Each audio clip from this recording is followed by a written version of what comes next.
My claim to fame actually is that I survived 2 days in a cell with this man. He's a great companion, believe me, when you're behind bars. And this is the guy who handled an interview with the army radio through the bars of the prison cell. It's quite a day, wasn't it? Oh, it does. And he's a great privilege. He supported. His boss actually is Jenny here, Jenny Graham, who was a mother to all of us as we sat on the midships of this boat, worrying about our water, keep watching that the Israelis were not getting too rough with us and just keeping us all calm and encouraged. Very important role. And Fiona there is a crack photographer who is going to surprise us all with some of the material. But she needs a new camera, folks. I know it's a couple of thousand could probably see us through, so she's there, and her name is Fiona Thompson.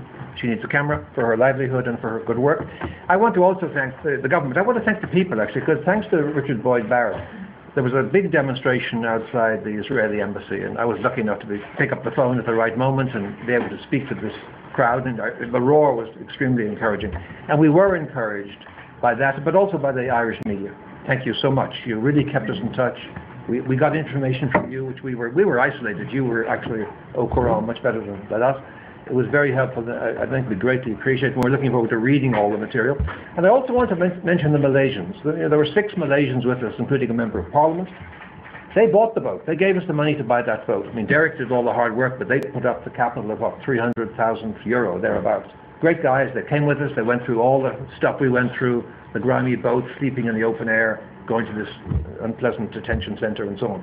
They're great people. And lastly, I don't know whether we mentioned the crew, wonderful Filipino crew with a Cuban engineer and a the captain, Captain Eric Harkus from the Orkney Islands in Scotland. It was a great bunch of people. They all stuck together, led very much by Derek and by Jenny, who are really, as Mairead said, the heroes of the team.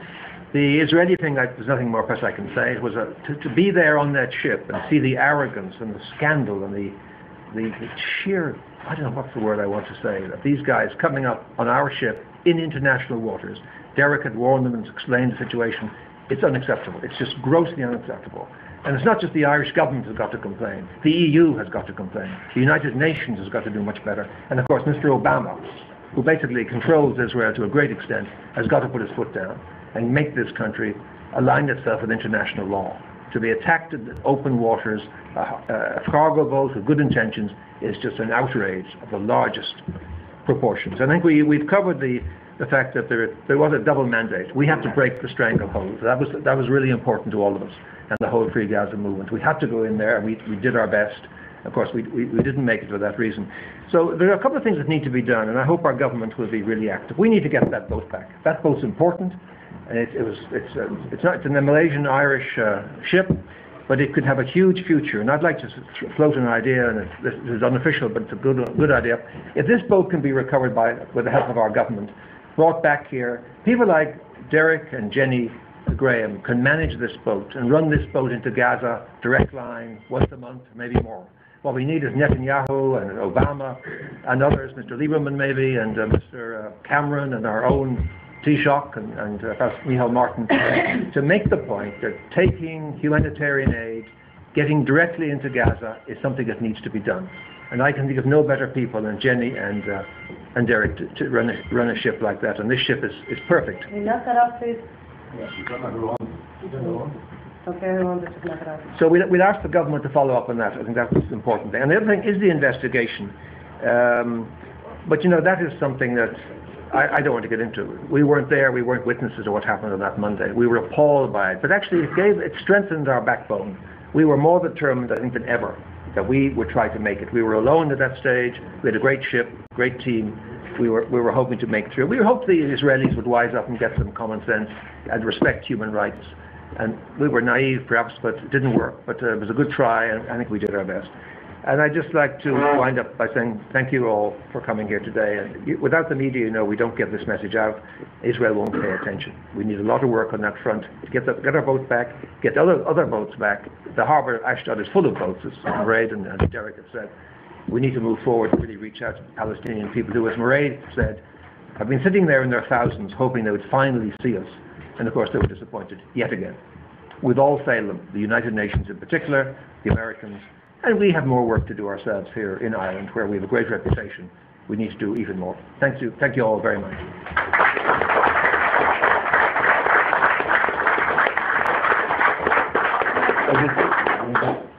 There's just a couple of things I'd like to say, right? There's a couple of thank yous.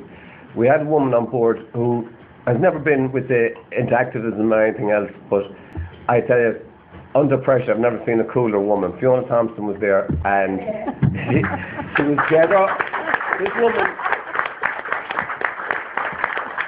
This woman came on board, and she'd never done any activism before, but when push came to shove, she was there, and she was actually dictating to me before I'd be on the phone to the Israelis. She was kind of going, okay, hold it, wait a minute, I have to change my tape, everything else like that. And not only that, but she managed to get all 5 tapes out, so she has all the footage with her of everything that happened. And believe me, all the searches that you go through, that's hard work, believe me. And Jenny, without Jenny, I wouldn't have been able to handle this at all. And most importantly is the IPSC. Without the IPSC, none of you would have known anything about this, because they were the people that got the word out there, that continuously kept the media fed and kept them up to date on what was happening, and they were manning the phones 24/7 continuously. Yeah. And this was just dumped on their lap at the last minute, and yet they managed to come around and just stand up there and get it done. And for them, I have great admiration. So great work. Thank you so much.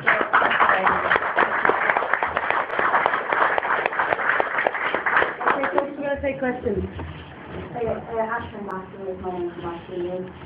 If I could ask you a question directly there, because given what happened this day last week and the deaths of other people in charge of vessels and the way you were handled on the boat, did you at any time think that your number was up, or were you confident, given that you were doing it peacefully, that your life would be spared?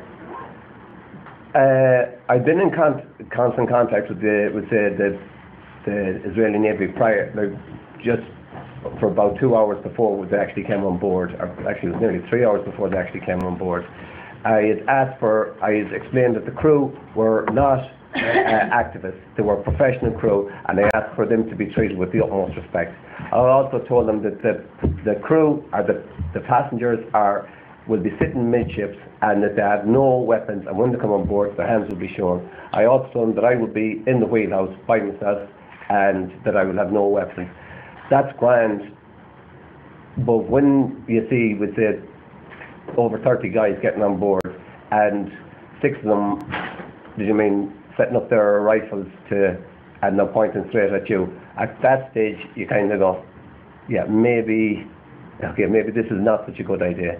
But it's at the same time, all I done was kept my hands up to the window and just didn't move. And I think at one stage actually the Israeli Navy were calling me on the radio, and I had my 2 hands and I kind of gone, I'm not answering that call. But you do get a bit worried at that stage. Yes, you do get a bit worried, because you have to remember that a lot of these soldiers that come on board, they're conscripts, and they're only teenagers. They're only teenagers. As far as they're concerned, they were going out to arrest these terrorists, these crazy terrorists that's out helping Hamas, and Hamas is bombing Israel every second day of the week. And that's as far as they're concerned. So they were going out to get these guys that are, crazy terrorists, who you don't know what they're carrying. And especially after what happened, the stories that were exaggerated out of Myanmar, these guys didn't know what the hell they were going to be getting into. And they weren't going to take any chances. If you made a sudden move, they weren't going to take a chance. Them guys shoot first, ask questions later. So yes, you would have been very worried. I was.